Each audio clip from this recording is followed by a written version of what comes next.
जब भी पुलिस किसी को गिरफ्तार करने आती है तो अधिकतर लोग घबरा जाते हैं। उनको लगता है कि उनके साथ मारपीट की जाएगी या उनके कोर्ट कचहरी के चक्कर लगाने पड़ेंगे और बहुत सारी बातों को सोचकर वो घबरा जाते हैं। लेकिन ऐसी परिस्थिति में घबराना नहीं चाहिए, बल्कि एक जिम्मेदार नागरिक की तरह अपने अधिकारों का प्रयोग करना चाहिए जो भारत के हर एक नागरिक को दिया गया है। भारत के हर एक नागरिक को ऐसे अधिकार दिए गए हैं जिनकी जानकारी रखने वाला व्यक्ति पुलिस कोर्ट कचहरी के झंझटों में नहीं पड़ेगा, और अगर ऐसे झंझटों में पड़ भी जाता है तो आसानी के साथ निकल जाएगा। उनके साथ ना तो मारपीट होगी और ना ही पुलिस उन्हें परेशान कर पाएगी। अगर कोई पुलिस का अधिकारी आपके दरवाजे पे आपको गिरफ्तार करने आता है तो आप उनसे वारंट दिखाने को कह सकते हैं। वारंट ना दिखाने पर आप गिरफ्तार होने से भी मना कर सकते हैं। वारंट हमेशा गैर जमानती अपराध करने वालों के खिलाफ न्यायालय द्वारा जारी किया जाता है। सीआरपीसी की धारा 50 के तहत पुलिस को गिरफ्तार करने वाले व्यक्ति को बताना अनिवार्य है। अगर पुलिस ऐसा नहीं बताती है आपको गिरफ्तार करने का कारण, तो आप गिरफ्तार होने से मना भी कर सकते हैं। फिर भी आपके साथ अगर जोर जबरदस्ती की जाती है तो आप संविधान के अनुच्छेद 32 के तहत सीधे सुप्रीम कोर्ट में अपील कर सकते हैं। लेकिन अपराध अगर संज्ञेय हो, यानी कि घोर अपराध की श्रेणी में आता हो,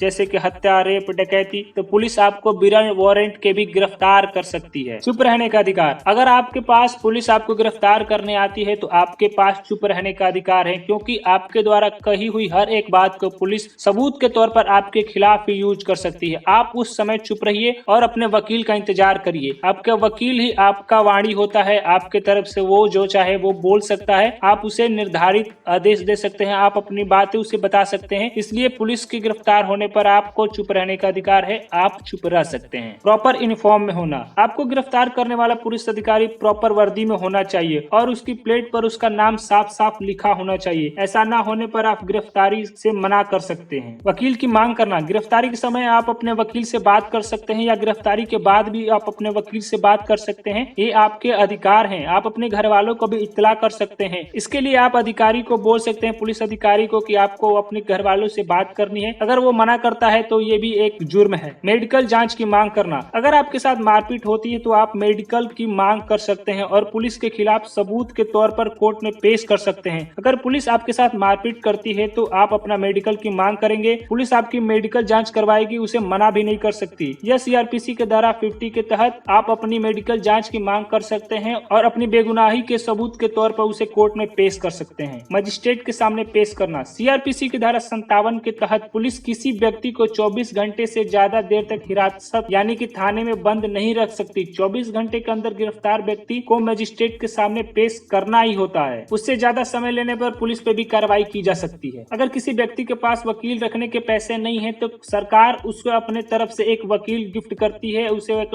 वकील देती है जो कि आपकी तरफ से फ्री में कोर्ट में आपकी बात बोलेगा, और ये आपका अधिकार है। महिलाओं के लिए छूट। गिरफ्तारी के मामले में महिलाओं को काफी छूट दी गई है। सीआरपीसी की धारा 46(1) के तहत किसी महिला को सूरज डूबने के बाद और सूरज निकलने से पहले गिरफ्तार नहीं किया जा सकता। घोर अपराध में ही महिलाओं को ऐसे गिरफ्तार किया जा सकता है, वो भी सिर्फ और सिर्फ पुलिस कांस्टेबल महिला होनी चाहिए, वही उनसे गिरफ्तार कर सकती है। जमानत का अधिकार। ऐसे मामले जिसमें फांसी की सजा या 7 साल से कम उम्र की सजा का प्रावधान है, जमानत आप ले सकते हैं। जमानत पर छोड़ने के लिए कुछ शर्तें होती है, जिन्हें न मानने पर आपकी जमानत रद्द भी की जा सकती है। सीआरपीसी की धारा 437(3) के तहत ये शर्तें हैं, जैसे शर्त के अनुसार अगर आपको समय मिला है कि इस समय पर आपको हाजिरी देनी है, यानी कि साइन करना है, सिग्नेचर करना है, तो आपको रोजाना या जो भी आपको समय दिया गया है उतने दिनों पे आपको वहाँ पे आके साइन करना होगा। ऐसे आश्वासन देना होगा कि आपने जो अपराध किया है वो फिर से नहीं होगा। अगर आप पे को फिर से वो अपराध होता है तो आपका जमानत खारिज कर दिया जाएगा। तीसरा, और न तो आपको सबूत मिटाने की कोशिश करना है और न ही पीड़ित पक्ष को धमकी देना है या ही कोई वचन देना है। अगर आप ऐसा करते हुए पाए जाएंगे तो आपके जमानत का अधिकार यानी कि आपका जमानत कैंसिल कर दिया जाएगा। अपील करना। सेशन कोर्ट में अगर आपको जमानत नहीं मिलती है तो आप हाई कोर्ट में अपील कर सकते हैं। सीआरपीसी की धाराएं 372 से 394 तक अपील करने के प्रावधान है, जिसके तहत आप किसी भी कोर्ट में अपील कर सकते हैं। ऐसी छोटी छोटी जानकारियां है आपको किसी मामले से निकलने में मदद कर सकती हैं और आपकी सुरक्षा कर सकती हैं। ऐसे ही कानून को आसान भाषा में समझने के लिए हमारे चैनल को सब्सक्राइब करें और एक जागरूक नागरिक की तरह हमेशा सतर्क रहें।